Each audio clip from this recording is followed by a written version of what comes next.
5, according to my computer, 5:24, but I think that runs slow. So it might be 5:20-ish or so. We'll do a quick reading. Maybe talk about it. Maybe not. Um, this was written last year, beginning of July, July 9th. And yesterday, I read something I wrote about a year ago about ducks. Ducks are endearing. Ducks are vulnerable um, and amazing at the same time. Vulnerable and strong at the same time. Um, they're amazing hunters, but they're also um, just something about them, as I mentioned yesterday, definitely tugs at my heartstrings. Uh, Today I'm going to read about slugs. Slugs are not quite so endearing. I had to open myself up to a slug's perspective, what they offered me in order to write this last year. A lot of these posts were in, the idea came to me in a slight trance state. Not a meditation, but using a drum soundtrack, a shamanic drum soundtrack that has a specific beat to induce a light trance. And then I will think of what it is I want to write about and just ask for that perspective. Not word for word, that has happened before, or at least close, but just the perspective, just the inspiration behind it. What is it that slugs want me to know? And I don't know. I wouldn't have thought, even days before I wrote this. Now, I love all animals. I love all creatures. I love even the icky ones. Although maybe you will see them less icky after reading this, or maybe doing your own uh, excursion into the slug world, such as it is. So, let's read it and maybe talk about it. For the past several days, heading out on my sunrise walk, and I've been greeted by slugs, or perhaps a single slug, that lives in my yard. I have no idea of knowing, but it wouldn't surprise me, as slugs can live for 2 years or more once mature, if able to avoid the natural predators. That would seem no easy task, judging by appearance. Slow-moving, being without a shell, and with no obvious form of defense or self-protection. Yet nature is ever clever in its design, and slugs are able to harden their bodies, contracting into a ball, and along with mucus, the mucus they produce, making them harder to grasp. They are a vital food source for many birds and animals, an important aspect of life belonging fully within a seamless ecological structure. They're also often viewed as pests, destructive to gardens, and generally seen as gross, slimy, not beautiful or useful at all. I would agree on the slimy part, maybe even gross if forced to add a personal label to my description, or at least until not too long ago. Lately, for several years now, I seem to be losing my sense of bias towards any creature, returning to my childhood sensitivity and innocence, where everything belonged within a more magical world. Every garden and yard contained an infinite mystery to be explored. I delight in seeing my visitors come each morning, pausing to appreciate their awesome design, the beauty of their form and function. They've made it through the night, vulnerable, surviving to the moment that they greet me, and I wish them well on their continued journey, their dharma, whatever that might be. I am not familiar with the world of slugs, little knowledge of the behavior beyond what I've read in my recent and growing curiosity, sparked by their morning appearance at my door.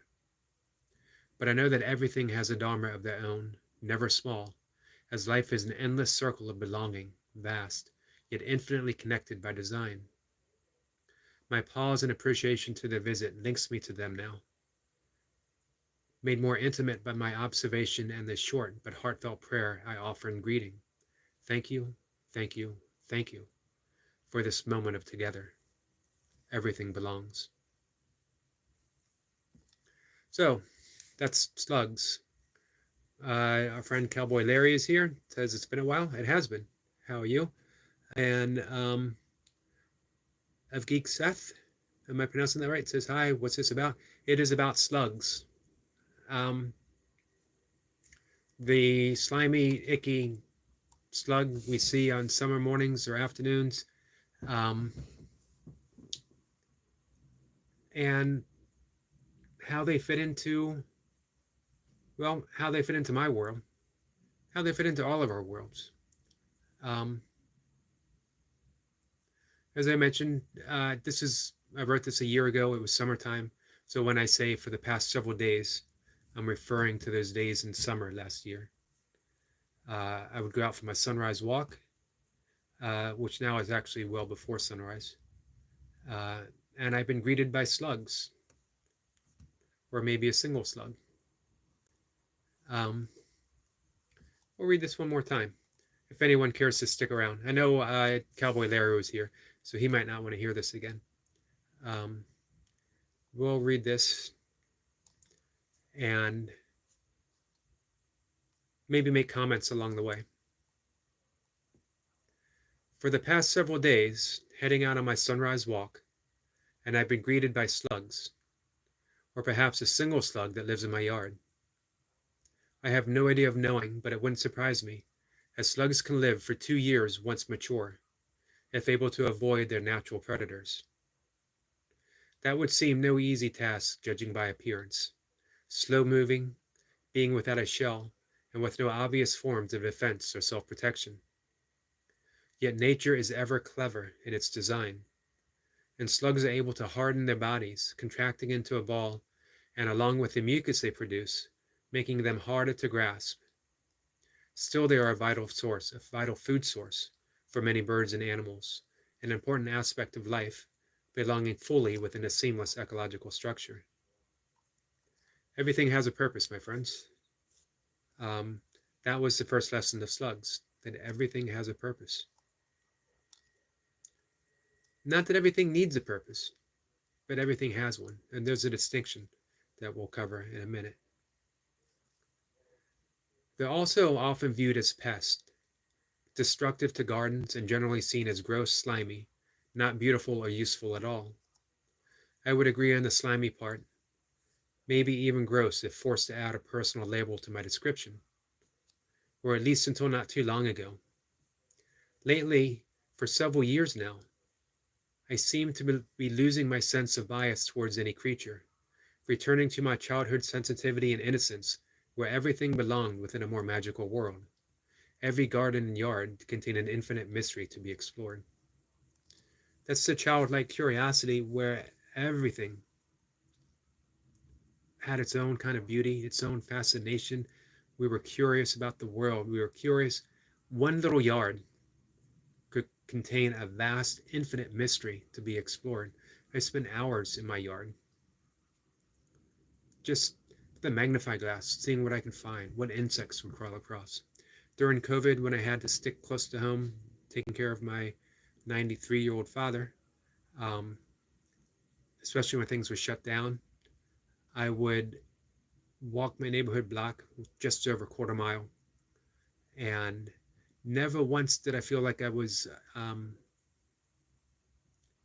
constrained in any way, because I realized that wilderness is all about us. If I looked down, I saw this wild world of insects battling each other, of lines of ants carrying a conquest back to their den, of all kinds of birds, from hawks to sparrows to seagulls flying by. Um, I would see squirrels, rabbits, signs of large animals, deer. There were stories of coyotes in the neighborhood at night, foxes. It's all wilderness. You just need to look. We just need to look. Continuing on here, I delight in seeing my visitors each morning, pausing to appreciate their awesome design, the beauty of their form and function. They've made it through the night, vulnerable, surviving to the moment that they greet me, and I wish them well on their continued journey, their dharma, whatever that might be. I am not familiar with the world of slugs, little knowledge of their behavior beyond what I've read in my recent and growing curiosity, sparked by their morning appearance at my door. But I know that everything has a dharma of their own, never small, as life is an endless circle of belonging, vast, yet infinitely connected by design. My pause and appreciation to their visit links me to them now, made more intimate by my observation and the short but heartfelt prayer I offer them in greeting. Thank you, thank you, thank you for this moment of together. Everything belongs. And that was what Slugs had to teach me. No small thing. Everything belongs. And that everything has a dharma. Dharma is a little different than a purpose. We have a dharma just by being. What life is here? Greetings, beautiful people. Greetings, my friend. Thank you for coming by. So we can't say that my purpose is to get a job, make money, spend it, keep the economy thriving. It's not my dharma. That could be a purpose, and it could be a very valuable purpose. However, when I take in a breath and I breathe out, I am offering valuable gases to trees. Trees take that gases and they cleanse it and they return it back with oxygen for me to take another breath. That's dharma. It's beyond purpose. It's giving, giving, giving, and then receiving to the point that it's a seamless action. There's no difference between giving and receiving. It's one thing only, non-dual. So in that moment that I see a slug on my doorstep on a summer morning, there's a shared dharma between us. Appreciation. That I appreciate what that slug, the fact that it made it through the night, that it's this vulnerable creature, little defense other than being able to harden its body, creating mucus, and it made it through the night, and that they can live for 2 years or more. Absolutely amazing to consider that. And that it has every single right to be a slug, to be undisturbed, to live its life. I remember as kids, people wanting to put salt on slugs because they would shrivel up. And even then, I would think, why would I want to increase the suffering of anything? Why would I want to make anything suffer? And from that childhood innocence, it's only grown more and more and more. So when I see the slug on my doorstep, I really do give it that heartfelt prayer of thank you, thank you, thank you. Thank you for your dharma.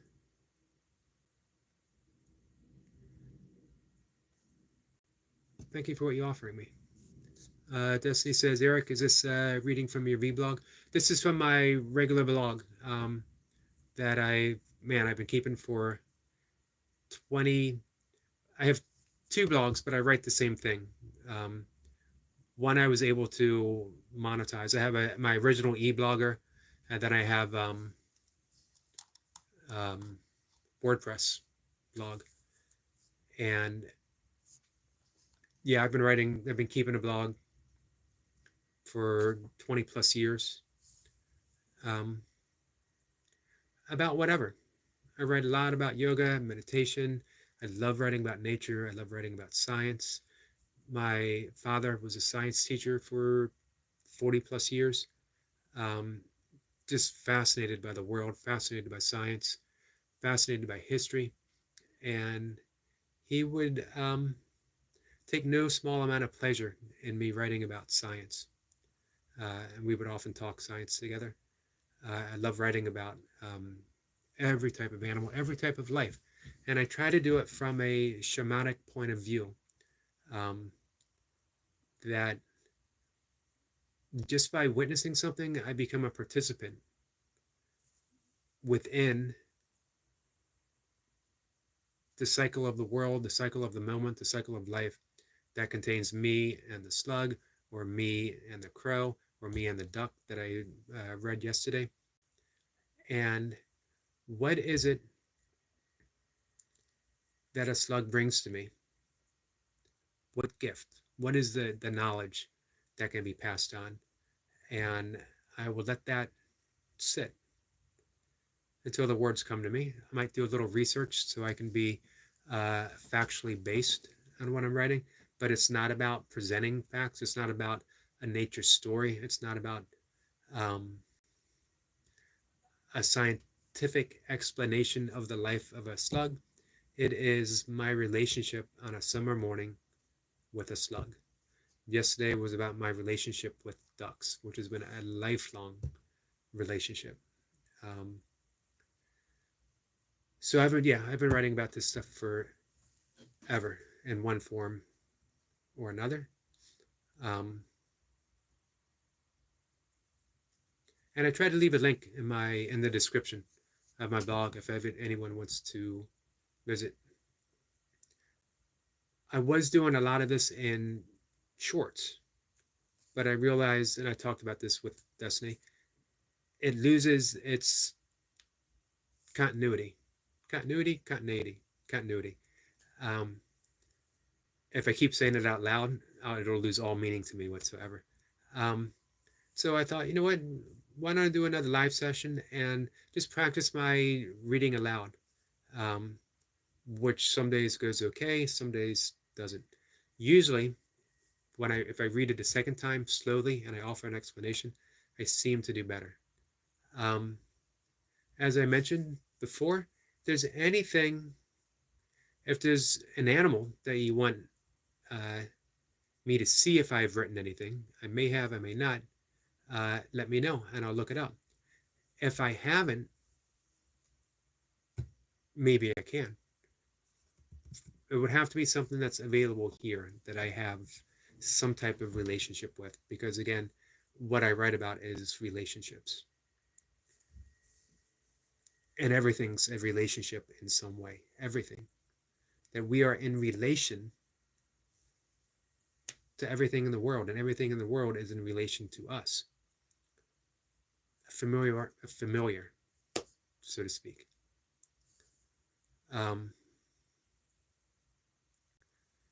Berdazzle, my friend, is such a welcome presence here. I appreciate you showing up. Thank you. Destiny says, very nice reading. Thank you. I appreciate that.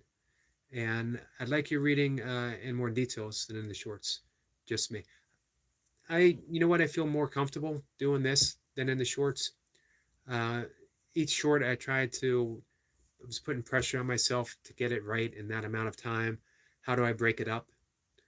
This flows better, and I enjoy it much more. And I get to talk to you guys. And, people can pop in, ask me, what is this about? Although, when somebody says, what's this about? And I say it's about slugs, I don't imagine most people are going to stick around for too much longer. For those who did, I really appreciate it. Thank you.